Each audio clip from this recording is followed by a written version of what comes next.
اعوذ باللہ من الشیطان الرجیم بسم اللہ الرحمن الرحیم۔ اتنی سی بات کہہ کے ہماری جان نہیں چھوٹے گی کہ جو مولوی نے کہہ دیا ہم نے مان لیا، مولوی جانے اور رب جانے، اللہ یہ بات تسلیم نہیں کریں گے۔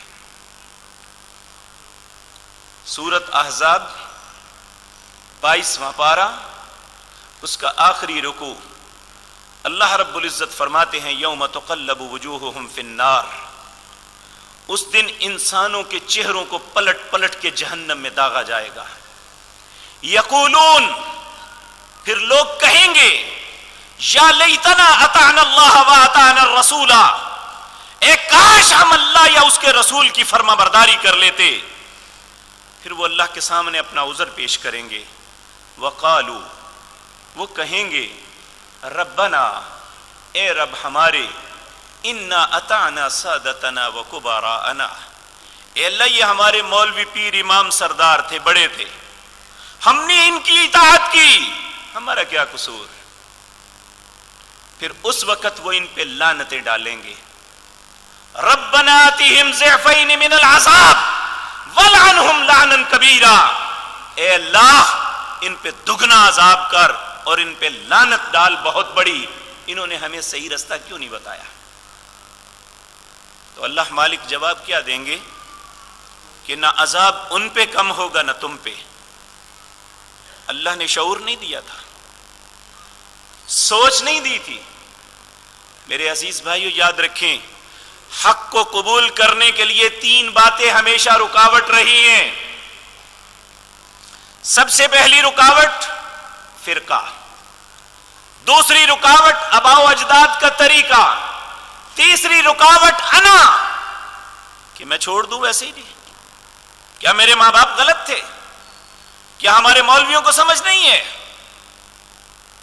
اللہ کہتے ہیں، سورۃ توبہ ہے 10واں پارہ ہے، یا ایھا الذین آمنوا، اے لوگو جو ایمان لائے ہو، ان کثیرا من الاحبار والرہبان، تم میں اکثر مولوی اور صوفی، لیاکلون اموال الناس، لوگوں کا مال باطل طریقے سے کھانے کے لیے اللہ کا رستہ بتانے کے بجائے اس کے رستے سے روکیں گے۔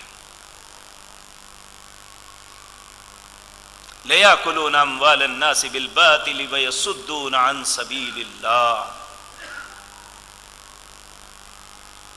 یہی جو دین کے خادم تھے وہ اللہ کے رستے کے روکنے کے سبب بنیں گے۔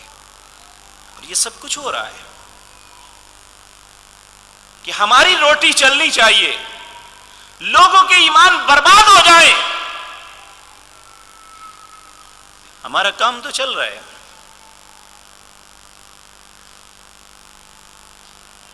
ٹھیک ہے میرے عزیز بھائیو، نبی کریم صلی اللہ علیہ وسلم نے فرمایا، جب میں معراج کی رات گیا تو مجھے جہنم میں جہنمیوں کو دکھایا گیا۔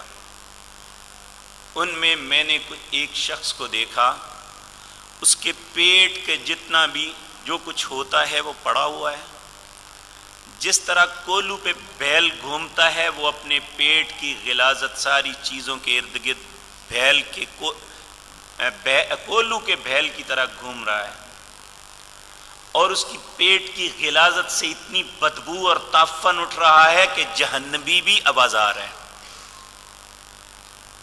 میں نے پوچھا یہ کون ہے؟ آپ نے فرمایا، جبریل نے کہا ہے اللہ کے رسول آپ کی امت کا مولوی ہے،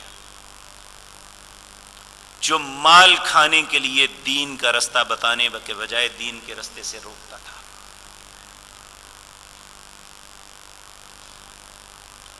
ہم چونکہ عجمی ہیں، کاش ہم صرف قرآن کا ترجمہ پڑھ لیتے، کم از کم اتنا مس گائیڈ تو ہمیں نہ کیا جاتا۔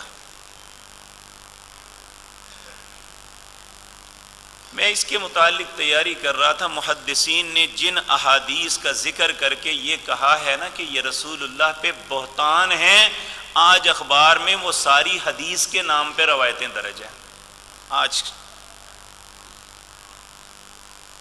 کیا جس شخص نے حدیث کی کتابوں کو کنگھال کے وہاں سے یہ روایتیں لی ہیں، تو آگے محدثین نے اپنا جو فیصلہ درج کیا ہے، یہ بات اللہ کے رسول سے ثابت نہیں ہے، یہ آپ پہ بہتان گڑا گیا ہے۔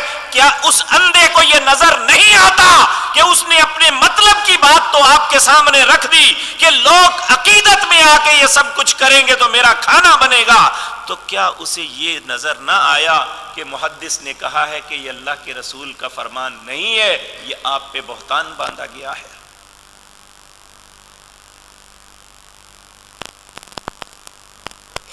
اس کے لیے ضروری ہے کہ ہم خود احادیث کا مطالعہ کریں، اپنی آنکھوں سے دیکھیں کہ ہمارے نبی نے ہماری کیا رہنمائی کی ہے۔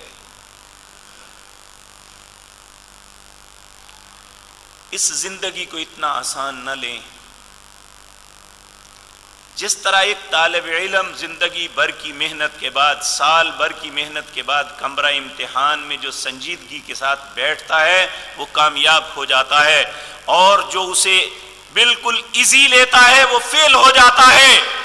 ہم اپنی پیدائش سے موت تک امتحان کے کمرے میں بیٹھے ہوئے ہیں، ایک ایک لمحے کا معاملہ ہمارا لکھا جا رہا ہے جو ہمارے سامنے آنے والا ہے۔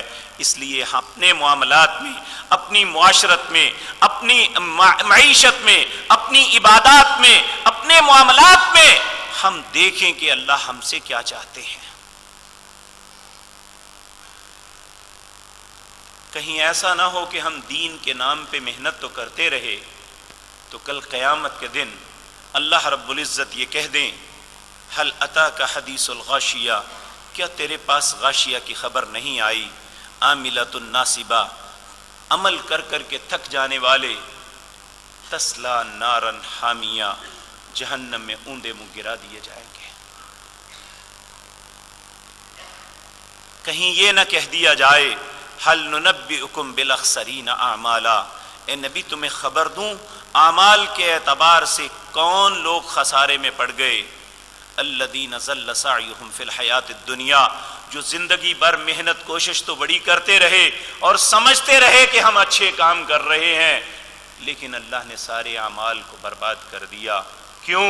کہ وہ اللہ کے حکم کے مطابق نہیں تھے، اس کے رسول کے طریقے کے مطابق نہیں تھے۔ تبارك الذي نزل الفرقان على عبده ليكون للعالمين نذيرا